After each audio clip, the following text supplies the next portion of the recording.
Hey guys, welcome back to my channel. If you're new here, hi, I'm Kathryn Atkins. I'm so glad that you stopped by my channel. Today I'm sharing with you the third part of our college advice series, and that is on how to pass your courses or your classes. And I have a few tips for you today. I feel like a lot of this advice you may already know, but I feel like it's just a good I don't know, just keep your bases covered and make sure that you are doing these things, because they do they help me a lot, and so hopefully they'll help you too. If you're not already doing them, I encourage you to at least try and see if you implement some of these things for yourself. I feel like they'll be pretty beneficial in helping your grades. So with that being said, let's get into the tips and advice. So the first thing that I would encourage you to do is handwrite your notes. In the world that we live in, a lot of our notes, we either type them on our laptops or our professor is kind enough to post those online. But when you are able to handwrite your notes, it really helps all of that information sink into your memory, and I just cannot emphasize that enough. That's something I didn't do my freshman and sophomore year of college. By the time I was a junior and a senior, I was kind of starting to pick up on it, that was indeed really helpful for myself. Repetition is so important, and so handwriting these notes really was a way for me to establish a good basis for the material that I was trying to study and learn. I would go a step further in saying, handwriting your notes, I almost made it kind of a study guide for myself. So when I would write them, I was kind of writing them in a way that I felt like would be a test format. So I would say, these bones are in this part of your body, and these are those bones. So I would have it in a format where I could really just recognize those key components, and they were written in a way that should I see them on the test, see that question and those answers on the test, it would definitely stand out in my memory. So that was just a good way for me to study.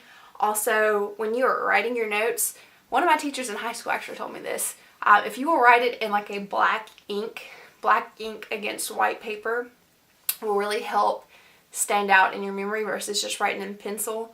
I feel like, just from my own personal experience, I don't know what statistics would say, but I feel like that was really helpful for me. Something else that I would do is have a highlighter, and again, just highlight. You're not going to remember every single word, and that's okay, but when you get your key words, and highlight those things, that way you're kind of able to connect the dots. Some tests, I had a teacher that would always try to trick you up, and so it would look similar. So when you are doing like those keywords, you need to really kind of make sure that you know what you're connecting, because he would have answers that looked really similar. So if you weren't completely sure, it would definitely mess you up. So just make sure, like if you're picking out keywords like that you're really certain of how you're connecting those things. Another thing that I would recommend you do, so this is like aside from writing your notes, kind of making it in a study guide format, would be to get note cards. So again, with handwriting your notes and even doing that with note cards, that just gives you more repetition, more ways to study, essentially. So you're already writing it on your note cards, and then having those flashcards already done, you're able to just use those and just have something in your hand. It's just something about having something hands-on like that really helps you, really helps that material sink in. There is an online source called Quizlet that I use, and sometimes they'll have pre-made cards, which is really nice. However, it's like studying your notes like on your computer.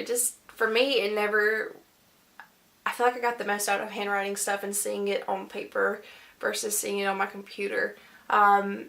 So if you are computer savvy when it comes to studying, that's fine. Quizlet again would be probably perfect for you when it came to the flashcards, but for me, having it on actual note cards, something about having it in my hand and being able to write those notes, that all was just super beneficial for me, and I would highly encourage you to do it as well.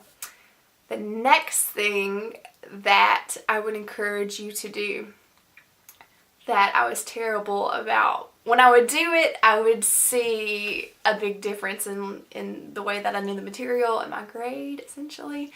But that is not to procrastinate, but to go ahead and start studying your notes. So once your professor goes over in class or lecture, go, leave, and study it. So for me, my brain was pretty much shot at the end of the day, so studying stuff at night was okay. And sometimes I had to do that at night because I wouldn't wake up in the mornings. But if I could get up in the morning, most of my courses were like later morning, afternoon. So if I could get up in the morning, then I would study my material in the morning. My brain was fresh and everything just really seemed to sink in, and it just really connected for me. But if you're not a morning person, obviously I would encourage you to start studying as soon as you get that material, even if it's at nighttime. But something about having a fresh brain in the morning and then studying those notes before you waste your precious brain power on anything else. If you could get those notes out and start studying them, like it really did. By my senior year, I definitely had it figured out, but prior to that, I wish I would have started doing more of these things earlier. So studying in the morning and just really, I don't know, it helped me get the most out of studying those notes, because if I waited last minute 2 nights before, a night before the test, I usually would panic anyways while I'm studying, and just, I don't know, it was never really good. So the sooner, again, you can start studying those notes, obviously, the better. So something else that I would encourage you to do, I didn't do this earlier because I was pretty independent my freshman and sophomore year of college. I was also at community college, and I don't know, I felt like I had it my freshman and sophomore year of college. My junior and senior year of college, I was in courses that, like, they were tough. They really were tough. I took a Physics 3 course. Depending on who you are, Physics 3 was really hard. We talked about space, and I just could not wrap my mind around several topics that we were trying to comprehend. And anyways, if I had not buddied up with some of my classmates to have study partners, I don't know what I would have done. That was one of my courses I had a C in. I probably would have made a D or flunked the course. It was so hard for me, and I really attribute passing that class and having a C to the people that I had to study with. They were really wonderful. When it came to any kind of test in our finals, we all got together, and we studied probably 2 or 3 times a week together, and it was so helpful. Granted, I didn't know any of these people prior to the course, so getting to know them, it really pushed me outside my comfort zone. But if you're in a similar situation like what I was, I would just so encourage you, just get your courage up enough, just be bold, and ask and see if anybody else would like to study with you, because it really did. It made a whole lot of difference having somebody to study with versus just trying to figure stuff out on my own. And my professor was actually the physics, he was the head of the department, and my gosh, it was just rough, and he didn't have a whole lot of sympathy or empathy for people that didn't understand. He expected you to know it, and I just apparently wasn't, cut from the same cloth as everybody else, because I did not understand a lot of what he was talking about. But anyways, if you can find those people in your course, they definitely, you'll make new friends, and they will help you in the process trying to learn these topics. So, I say topics, your material, your coursework. What else? I'm almost 3 years removed from college, and I laugh because I feel like I blacked out a lot of that kind of stuff, because it was just such a whirlwind of a time. It was really kind of stressful, but was able to get through it, make pretty decent grades, and my hope is that you will too. I hope that these tips, you've probably heard a good many of them, but maybe you haven't, and if you aren't doing these things, if you haven't done them at all, I would so encourage you to do them. You might be like, Katie, those are obvious things, but they really do make a whole lot of difference. So try those things, see how they work for you. I would say at least a test or two. We're almost at the end of the semester, so maybe in getting ready for your finals, you can implement some of these things into your study routine and see if they don't help your grade go up a little bit. So anyways, I think that's all I have for you guys. I really think it is. I'm gonna think real hard real quick. Okay, thought of one more thing. So aside from my physics teacher, for physics 3, every other professor was really wonderful. From community college to university, a lot of them wanted to help me however they could.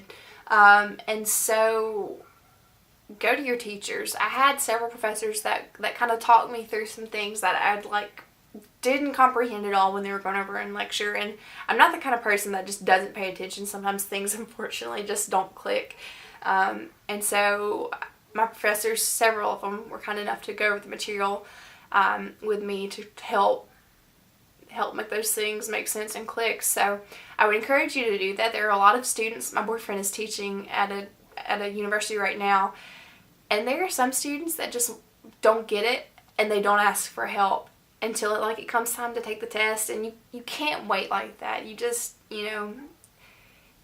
if your grades are not happening for you and you can't figure it out, make sure that you not asking for help is not part of the reason why your grades aren't doing better. Go to your teachers.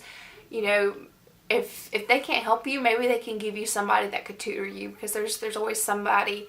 There's lots of graduate students that are around to help tutor you. There's probably some other study groups if you haven't buddied up with some of your classmates yet. So be on the lookout for those things as well, because again, all these little things, they may not seem like a whole lot, you may be thinking, duh, Katie, but these little things, they do make a difference, and they will help you understand your coursework better. So I think that is all that I have to share with you on tips on how to pass your courses. So